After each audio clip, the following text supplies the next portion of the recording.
वंदे मातरम छात्रों, स्वागत है आपका अपने YouTube channel NCERT smart network पर, जहां हम लेकर आए 11th और 12th वाले छात्रों के लिए फिजिक्स, केमिस्ट्री और मैथ की नियमित कक्षाओं के साथ साथ नीट और आईआईटी की तैयारी के लिए भी इन कक्षाओं से आपको पूरा बेनिफिट मिलेगा। तो आज हम बात करते हैं 11th क्लास में जो अपना फर्स्ट चैप्टर है उसके बारे में। तो सबसे पहले बात करते हैं आज अपने दैनिक जीवन में रसायन चैप्टर है। अपना चैप्टर का नाम है हमारे दैनिक जीवन में रसायन।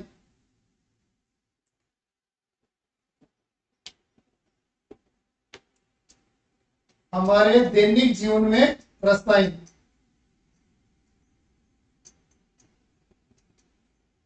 ये अपना पहला चैप्टर है, यानी दैनिक जीवन में रसायन या केमिस्ट्री का क्या क्या उपयोग है, इन सब का बारे में हम यहाँ पर अध्ययन करेंगे। और इसी में अपने जो सबसे पहले आज बात करते हैं पदार्थों के बारे में अध्ययन करते हैं बच्चों। देखो, रसायन विज्ञान या केमिस्ट्री जो है वो क्या है, पदार्थों की विज्ञान है। और पदार्थों की विज्ञान है मतलब इसमें पदार्थ या द्रव्य के बारे में अध्ययन किया जाता है। पदार्थ या द्रव्य के बारे में अध्ययन, आप इसको मैटर भी कह सकते हो। तो अपने यहाँ पर पदार्थ, द्रव्य या मैटर जो है इसके बारे में अध्ययन करते हैं। और वो जो पदार्थों में जो सबसे छोटा कण होता है, डाल्टन के अनुसार सबसे छोटा कण, उस सबसे छोटे कण को कहा जाता है अपने परमाणु। आज बात करते हैं हम यहाँ पर परमाणु के बारे में या एटम के बारे में, एटम या परमाणु के बारे में। तो देखो, जो एटम या परमाणु की बात करें हम,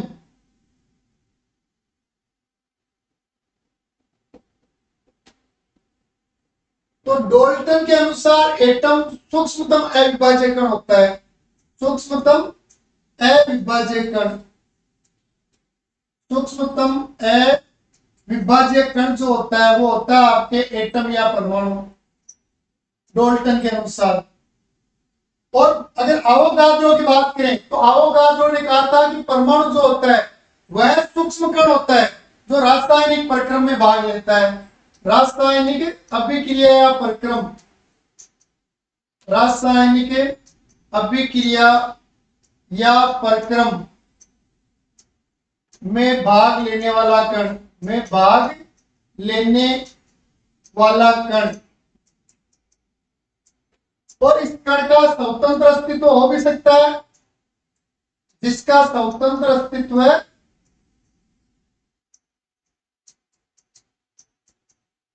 हो भी सकता है और न भी हो।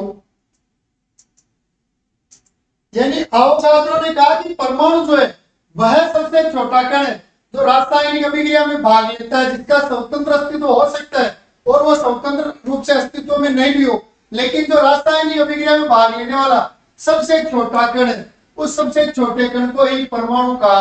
और डाल्टन ने कहा कि वह सबसे छोटा कण जिसे आप छोटे भागों में डिवाइड नहीं कर सकते, तो उससे कहते हैं परमाणु। तो देखो, आज हम परमाणु के बारे में ही नॉर्मल जानकारी लेते हैं यहाँ पर। तो जो परमाणु जो होता है, जब डाल्टन ने ये कह दिया कि परमाणु सबसे छोटा कण नहीं है, तो फिर परमाणु के बारे में समय समय पर अलग अलग वैज्ञानिकों ने अध्ययन किया और उन्होंने अध्ययन करके जो निष्कर्ष निकाला उसके अनुसार परमाणु में एक नाभिक होता है, परमाणु में एक नाभिक पाया जाता है, एक कण होता है नाभिक, जो किसी भी परमाणु के केंद्र बिंदु को कहा जाता है। केंद्र बिंदु जो होता है वो होता है नाभिक, और इस नाभिक के चारों ओर वर्ताकार या दीर्घ वर्ताकार जो कक्षाएं होती है, रास्ते कह सकते हो, वर्ताकार और दीर्घ वर्ताकार रास्ते, ये इस प्रकार जिनको कहा जाता है आपके कक्षा या कोष, या आप कह सकते हो ऊर्जा स्तर, ऊर्जा स्तर। तो किसी भी परमाणु की बात करें तो परमाणु में एक तो क्या होता है, नाभिक होता है, और नाभिक के चारों ओर कुछ वर्ताकार पथ होते हैं, कुछ वर्ताकार रास्ते होते हैं। उन रास्तों को कक्षा, कोष या ऊर्जा स्तर कहा जाता है।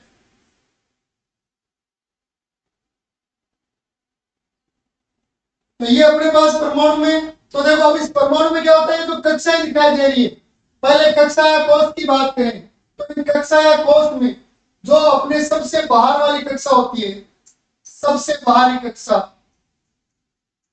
सबसे बाहरी कक्षा, इस सबसे बाहरी कक्षा को ही संयोजी कोष या संयोजी कक्षा कहते हैं। संयोजी कोष या संयोजी कक्षा या संयोजी कक्षा।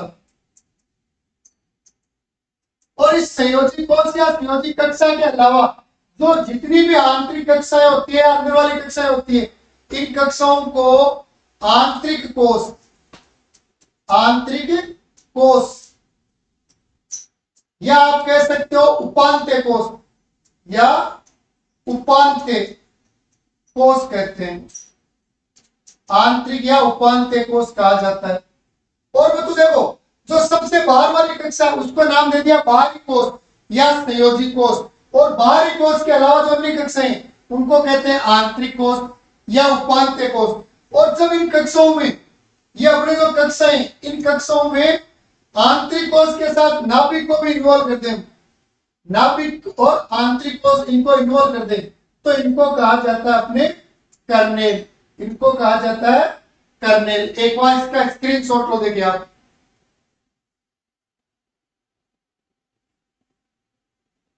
ठीक है, अब इसमें जो नाभिक क्या है, कोष या कक्षा क्या है अपने पास, बाहरी कोष कौन सा और आंतरिक या उपांत्य कोष और कर्नेल, इनके बारे में बात करते हैं।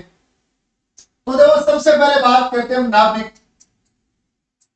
तो देखो जो नाभिक जो है इसके बारे में बताया था रदरफोर्ड ने। रदरफोर्ड का स्वर्ण पत्र सिद्धांत पढ़ेंगे हम। उस रदरफोर्ड के स्वर्ण पत्र सिद्धांत में इन्होंने ज्ञात किया था रदरफोर्ड ने नाभिक के बारे में। और रदरफोर्ड के अनुसार किसी परमाणु के केंद्र बिंदु जिसमें परमाणु का कुल धनावेश उपस्थित होता है, कुल धनावेश उपस्थित होता है। किसी परमाणु के केंद्र बिंदु जिसमें परमाणु का कुल धनावेश उपस्थित होता है, उसे या उस केंद्र को परमाणु का नाभिक कहते हैं, परमाणु का नाभिक कहते हैं।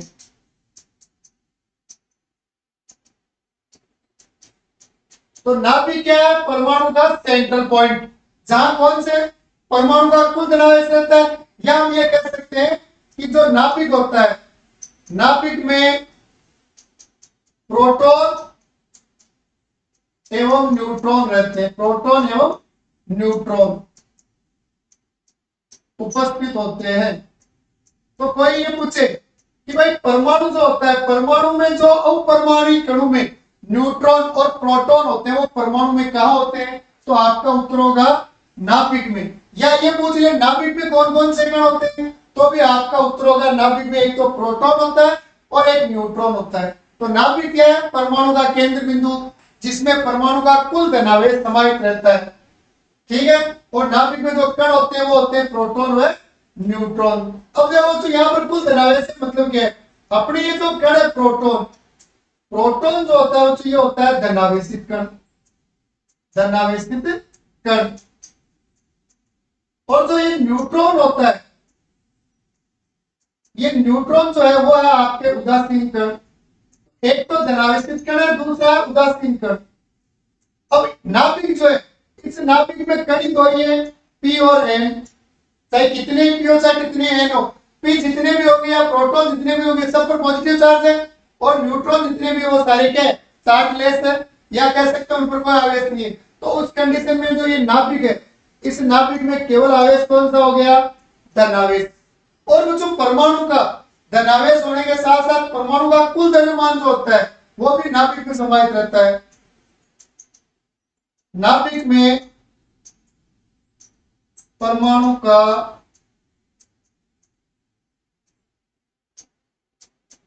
कुल द्रव्यमान उपस्थित रहता है, कुल द्रव्यमान में कहाँ उपस्थित रहता है, नाभिक में रहता है। तो ये होती है बच्चों नाभिक के बारे में जानकारी नॉर्मली। तो देखो नाभिक के बारे में बताने वाले व्यक्ति रदरफोर्ड, किसी भी परमाणु का केंद्र बिंदु जिसमें परमाणु का कुल धनावेश उपस्थित रहता है, या कह सकते हो नाभिक में परमाणु का कुल द्रव्यमान प्रेजेंट रहता है, उस केंद्र को आप क्या कहते हो, परमाणु का नाभिक। नाभिक में जो कण रहते हैं वो कौन कौन से, प्रोटॉन और न्यूट्रॉन। प्रोटॉन क्या है, धनावेशित कण, न्यूट्रॉन क्या है, उदासीन कण। अब दो कण है उनमें से एक धनावेशित है दूसरा उदासीन है, मतलब कुल आवेश कैसा हो गया, धनावेश हो गया। ले तेरे इसका भी स्क्रीनशॉट लो।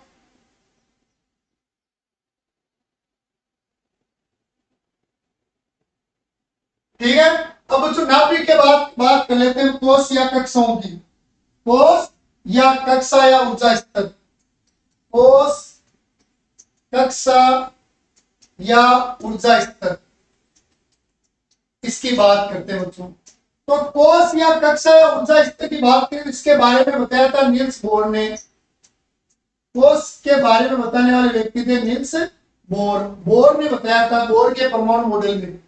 कोष, कक्षा या ऊर्जा स्तर की बात करें तो जो परमाणु का ये जो नाभिक होता है, इस नाभिक के चारों ओर इलेक्ट्रॉन लगातार वर्ताकार और दीर्घवर्ताकार कक्षाओं में चक्कर लगाते हैं। और ये जो वर्ताकार और दीर्घवर्ताकार कक्षाएं होती है, या कह सकते हैं जो पथ होते हैं, इन पथ को क्या कहते हैं, कोष या कक्षा। तो किसी परमाणु में नाभिक के चारों ओर के वर्ताकार पथ जिसमें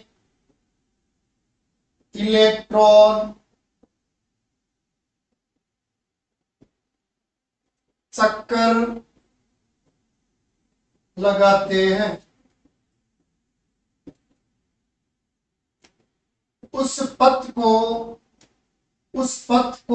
या उन पथ को, उसकी जगह हम उन शब्द को काम लेते हैं, उन पथ को कोष, कक्षा, ऊर्जा स्तर, या इंग्लिश में गए तो सेल कहते हैं, ऊर्जा स्तर या सेल कहते हैं।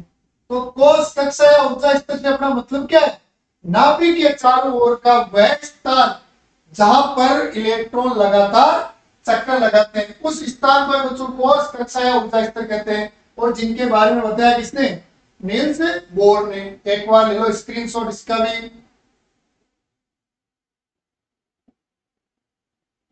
ठीक है। अब बच्चों देखो यहाँ पर ये जो कक्षा या कोष होते हैं, इन कक्षा या कोष की अगर हम बात करें तो इन कक्षा या कोष में नाभिक के चारों ओर जो कक्षाएं होती है, ये अपने जैसे नाभिक है और ये इसके चारों ओर की कक्षाएं जैसे।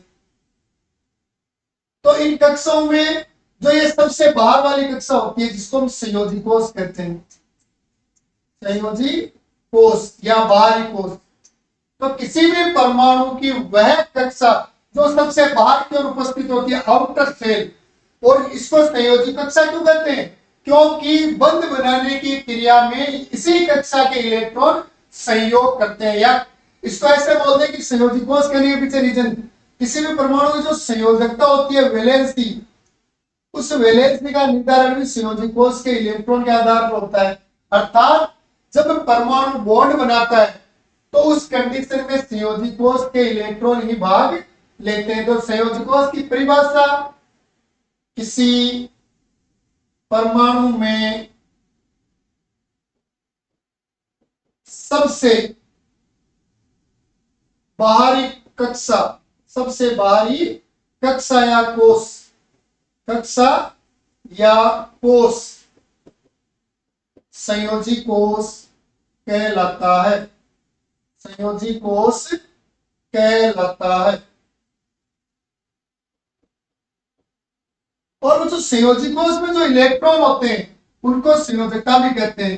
तो संयोजकता या वैलेंसी की बात करें तो नॉर्मली संयोजकता की एक परिभाषा, वैसे संयोजकता की दो परिभाषा और पढ़ेंगे। नॉर्मली परिभाषा संयोजकता, तो किसी परमाणु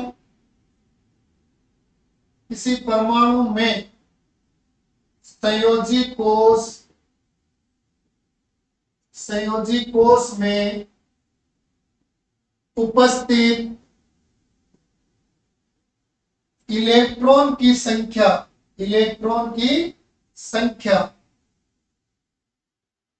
परमाणु की संयोजकता कहलाती है। परमाणु की संयोजकता कहलाती है।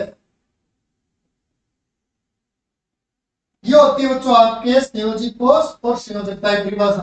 तो संयोजी कोष तो क्या है? परमाणु में सबसे बाहर वाली आउटर शेल जो है, जिसके इलेक्ट्रॉन बंध बनाने में भाग लेते हैं। और संयोजकता क्या है?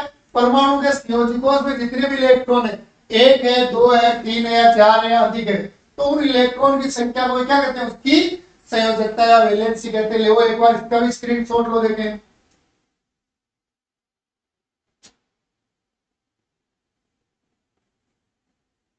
ठीक है बच्चों, अब देखो इसके बाद बात कर लेते हैं हम संयोजी कोष में। तो देखो ये जैसे अपने पास परमाणु है जिसमें ये एक नाभिक है और ये इसमें 3-4 कक्षाएं, जैसे हम 4 कक्षाएं बना लेते हैं।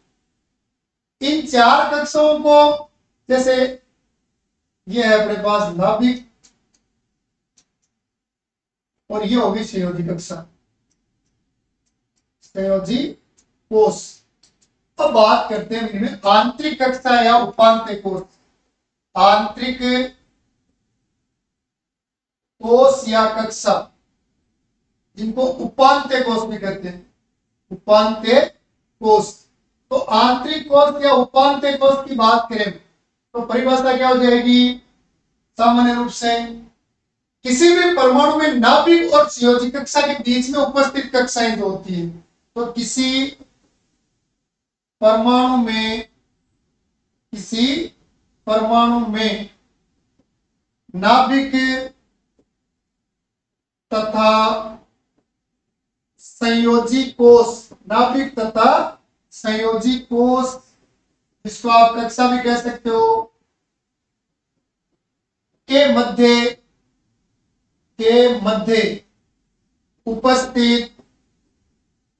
मध्य उपस्थित सभी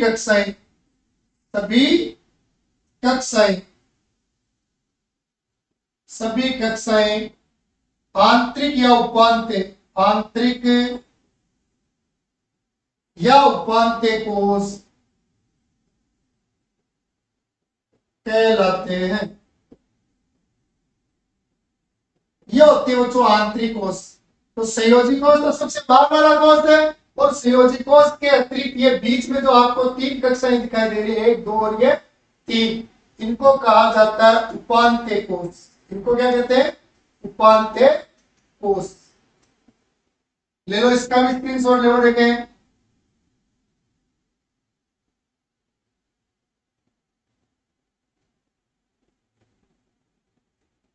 ठीक है भाई। अब देखो उपांत्य कोष के बाद आगे बात कर लेते हैं हम कर्नेल की। देख लेते हैं कर्नेल। तो जो कर्नेल की बात करें तो देखो नाभिक अलग ले लिया, संयोजी कोष अलग ले लिया। नाभिक वह स्थान जहां प्रोटॉन और न्यूट्रॉन यानी कुल धनावेश या कुल द्रव्यमान है, और संयोजी कोष सबसे बाहर वाली शेल, आउटर शेल, जिसके इलेक्ट्रॉन बंध बनाने में भाग लेते हैं। और उपांत्य कोष क्या हो गया? अपने जो नाभिक है, न्यूक्लियस है, और जो आउटर शेल है, इनके बीच वाली जितनी भी सेल है वो आपकी क्या होगी? Out inner cell. अब कर्नेल की बात करें तो कर्नेल की परिभाषा क्या हो जाएगी? नाभिक तथा आंतरिक या उपांत्य कोष को सम्मिलित रूप से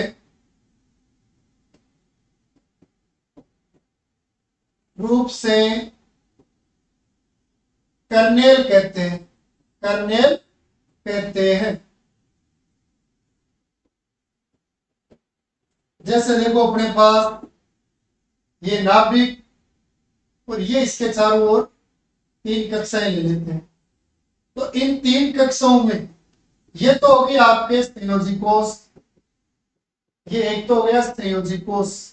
इस संयोजी कोष के अलावा ये जो शेष आपको दिखाई दे रहा है, एक तो नाभिक और दो ये कक्षाएं, इनको सम्मिलित रूप से कहते हैं कर्नेल। ये आपके क्या है, कर्नेल। जिसमें ये वाला भाग जो है वो आपका क्या है, नाभिक है। तो ये होता है बच्चों अपने परमाणु के बारे में नॉर्मली, कि परमाणु जो होता है उसमें एक नाभिक होता है जिसमें प्रोटॉन और न्यूट्रॉन उपस्थित होते हैं। उसके अलावा परमाणु में नाभिक के चारों ओर जो वर्ताकार पथ या रास्ता होता है उन्हें हम कोश या कक्षाएं कहते हैं। और कोश या कक्षाएं जो होती है उनमें इलेक्ट्रॉन रहते हैं। इन कोश या कक्षाओं में जो सबसे बाहर वाली कोश या कक्षा है उसको संयोजी कोश कहते हैं, क्योंकि बंध बनाने में इसी कोश के इलेक्ट्रॉन भाग लेते हैं। और इसके अलावा जब इन संयोजी कोश और नाभिक के बीच वाली जितनी भी कक्षाएं उनको हम आंतरिक कोश या उपांत्य कोश कहते हैं। और आंतरिक या उपांत्य कोश जो है उनके साथ नाभिक को भी इन्वॉल्व कर दे तो उसको कहा जाता है कर्नेल। एक बार इसका भी स्क्रीनशॉट ले लो।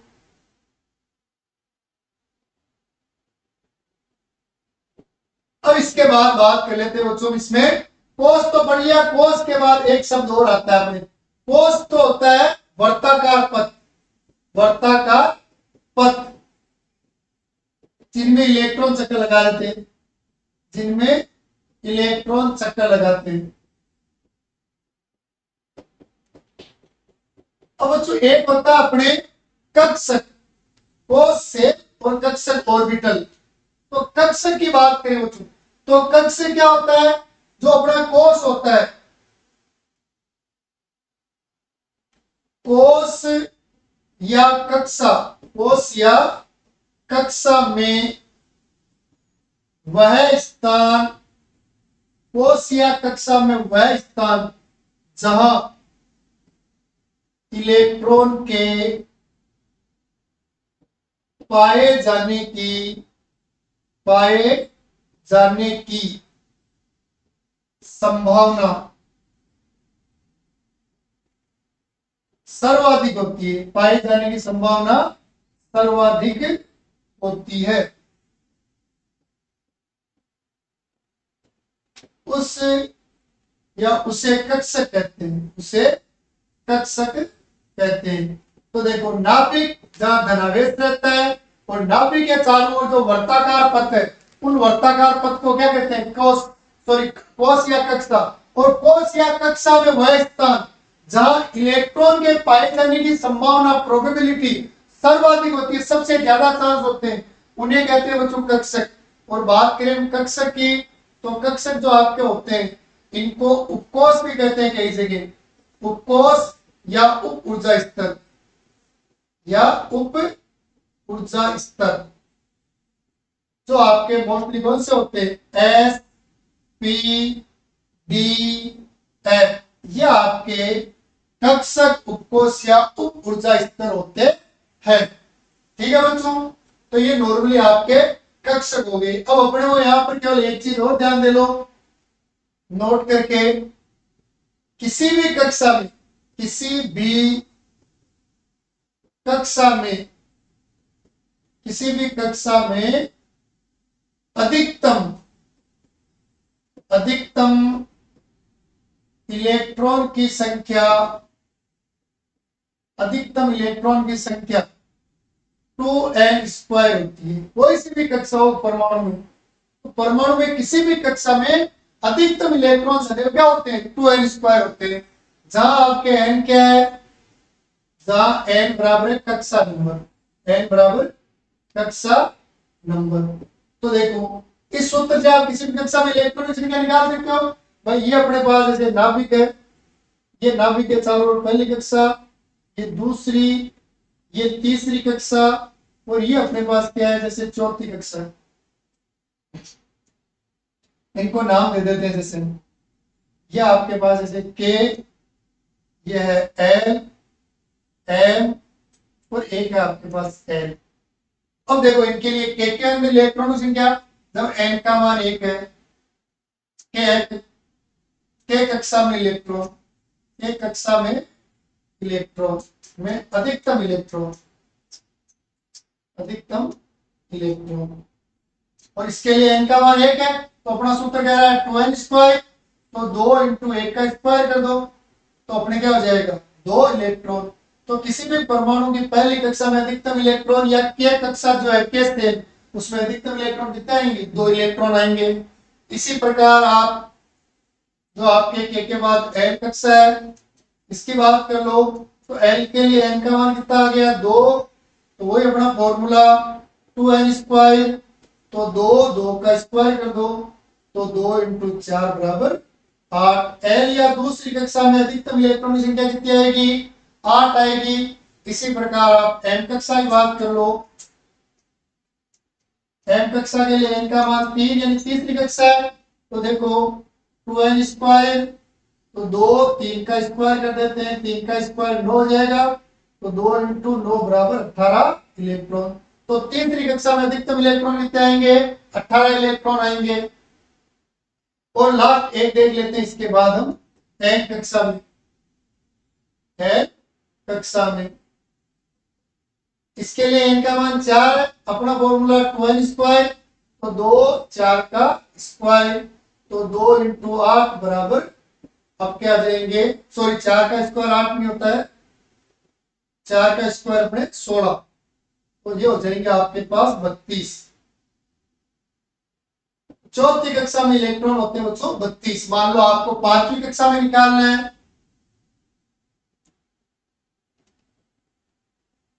तो कक्षा ले लेते हैं या पांचवी कक्षा में तो n बराबर 5 तो वही अपना फॉर्मूला 2n स्क्वायर तो 5 का स्क्वायर कर दो तो 5 का स्क्वायर 25 हो जाएगा। तो अधिकतम इलेक्ट्रॉन आपके आ जाएंगे 50।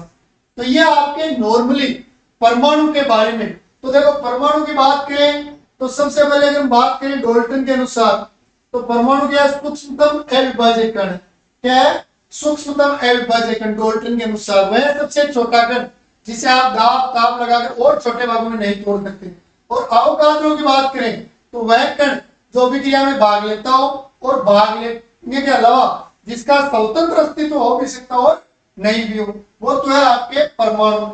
फिर हम बात करें परमाणु में तो देखो परमाणु में एक नाभिक होता है। नाभिक वह स्थान है जहां परमाणु में कुल धनावेश या परमाणु का कुल द्रव्यमान अर्थात प्रोटॉन और न्यूट्रॉन उपस्थित रहते हैं। नाभिक के अलावा नाभिक के चारों ओर जो वर्ताकार पथ होते हैं इनको कहते हैं कोश कक्षा या ऊर्जा स्तर जिनमें इलेक्ट्रॉन चक्कर लगाते हैं।